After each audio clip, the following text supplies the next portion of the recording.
I had an epiphany being in this internship.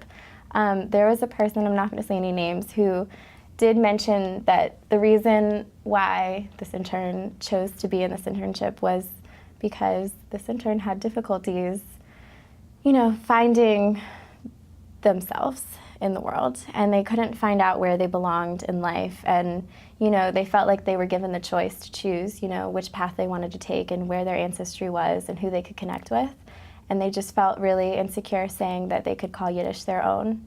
And I was really choked up at that moment hearing that, because it really hit me that Yiddish is mine. This is my culture, and this is where my family came from. This is my lineage. It's my ancestry. It belongs to me, and I didn't even ask for it. It just kind of was a gift, and it's definitely not something to be ashamed of. And I know some people who, might want to hide Yiddish as something that's part of their lives.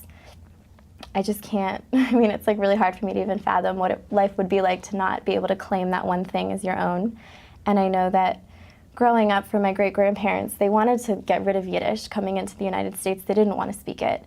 But now, it's been a couple generations, and there's nothing more than I want other than to say that Yiddish is mine and to speak it and to relate to them and have them look down on me and say you found yourself. Because even if you don't know who you are as a person, you know who you are in life as a soul, and this is part of your soul, and it makes up where you came from and who you are.